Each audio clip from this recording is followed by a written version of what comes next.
reste.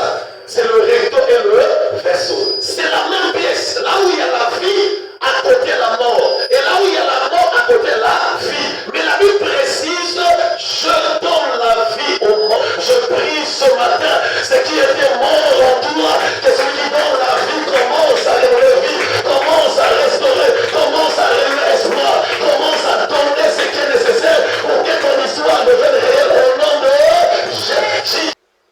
Lazare sort. C'était un mort.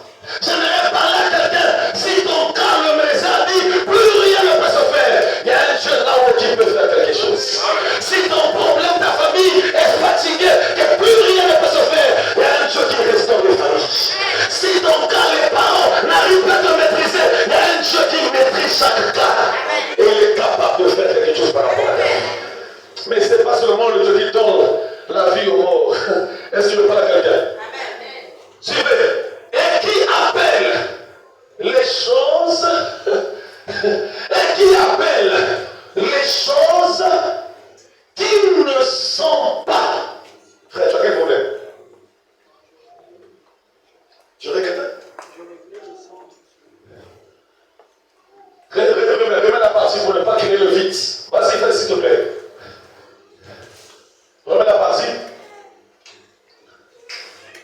La vie au mort et qui appelle les choses qui ne sont point comme si elles étaient. Ça veut dire il appelle les choses qui n'existent point comme si elles existaient. Alors qu'elle voit une femme qui est stérile, lui appelle le stérile la femme qui enfante. Quand il voit un homme qui est fatigué et abattu, il appelle le vaillant héros alors qu'il n'a pas encore combattu. J'aimerais dire à quelqu'un, le Dieu qui appelle les choses qui ne sont pas comme si elles étaient, il appellera en toi ce que tu ne vois pas. Les choses qu'il ne voit pas, il peut les appeler. Je prie ce matin que tu appelles les choses que tu ne vois pas à se révéler en toi au nom de Jésus. Je ne vois pas le travail, mais j'appelle le chômage travail. Je ne vois pas la guérison, mais j'appelle la maladie guérison. Il appelle des choses qui ne sont pas comme si elles étaient. Oh, je prie, ça pénètre en toi pour que ta vie change. Quand on t'appelle faux rien, je t'appelle un héros de ta famille. Quand on t'appelle plus rien ne peut se faire, ça veut dire Dieu t'appelle celui par qui toute chose se fera. J'aimerais dire quelqu'un, Dieu peut changer ton histoire, peu importe le temps qu'on lui présente, que le Créateur qui connaît sa créature et il sait ce qu'il est capable de faire à tous égards au nom de eux. Je vais ton amen et frère, donne-moi un vrai amen. J'aimerais continuer. Est-ce que je peux continuer un peu? Je n'ai même pas encore touché le sujet, je suis à l'introduction pour donner l'avantage à tout le monde. Suivez bien, verset 18. Suivez. Espérons comme toute espérance.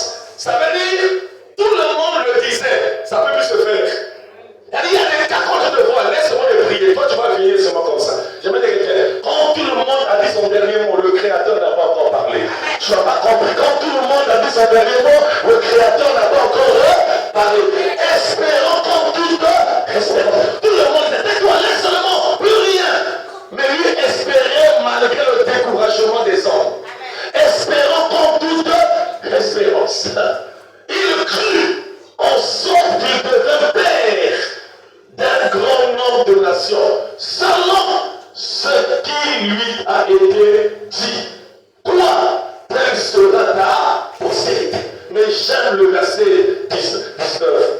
Et sans faiblir dans la foi. Et moi dire, et sans faiblir dans la foi. Ça, il faut garder ça. J'aimerais que c'est là, quand je parlais des choses qui détruisent les familles, ça puisse pas te décourager. S'il y a des choses qui détruisent la famille, il y a un Dieu qui restaure les familles. Je répète, c'est des choses qui détruisent les familles, il y a un Dieu qui restaure les familles. Si des choses ont détruit, ont pu arriver à détruire votre famille, ce matin, le Dieu qui restaurera votre famille au nom de je peu importe ce qui a détruit, le Dieu de gloire restaurera. Et moi dire amen. Et sans faiblir dans la foi, sans faiblir.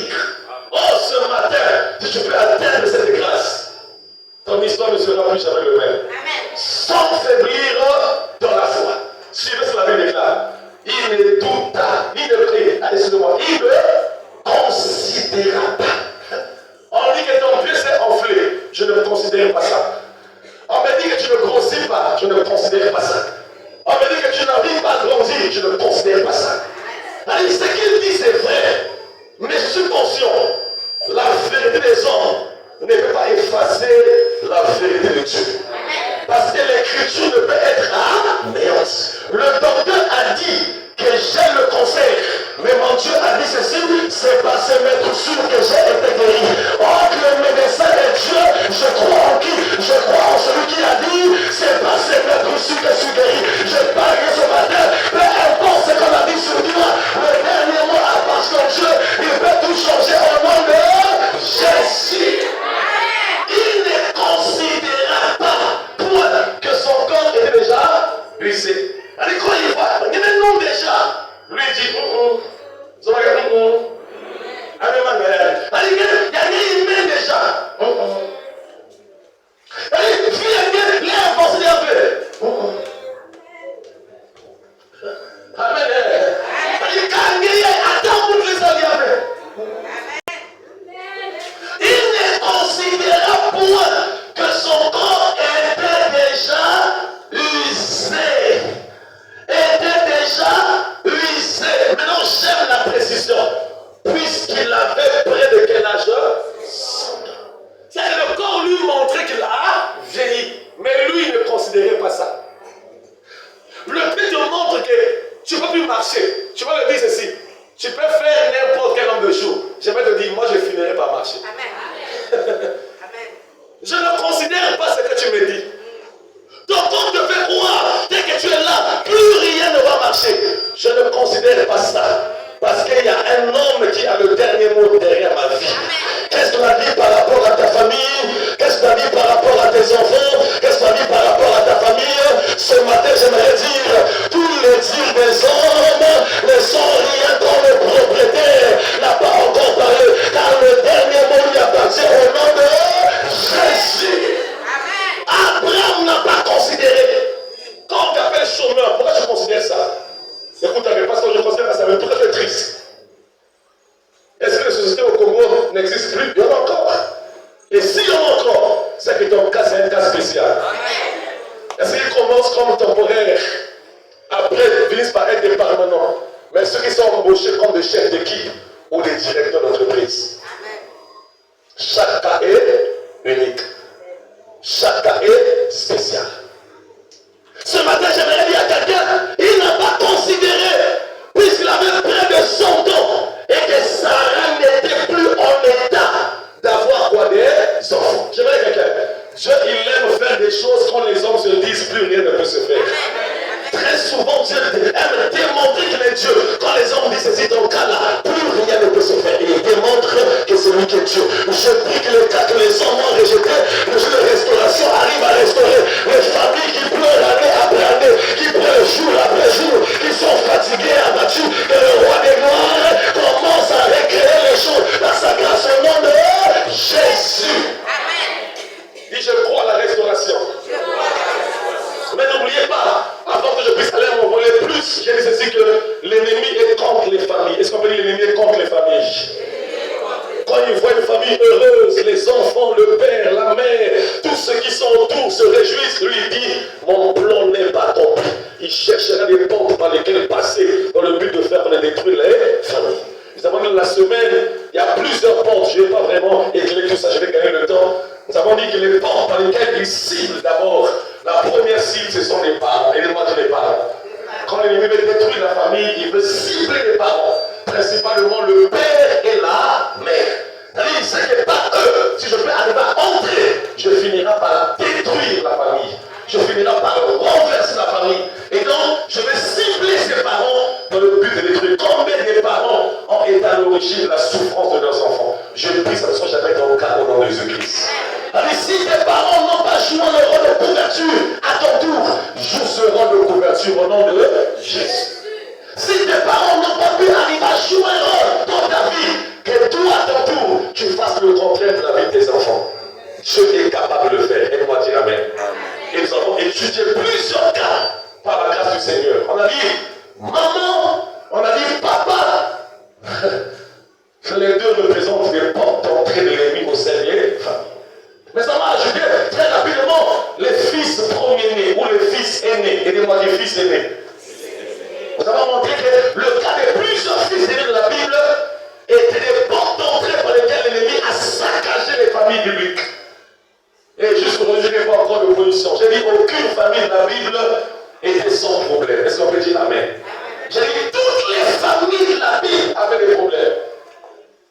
fait plus de 2 semaines que j'ai posé la base. Aucune personne n'a pu contredire ça. Aucune famille, j'ai bien dit, sans exception.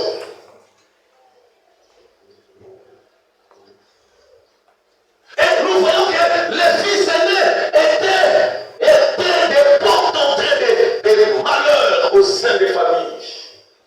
On a pris plusieurs cas, mais je rappelle un seul, Ruben.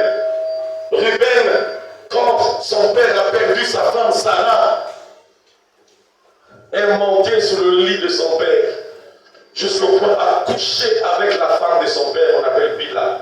Et la malédiction est entre la famille à partir de Ruben, premier fils du père Jacob. Malheur au sein de la famille.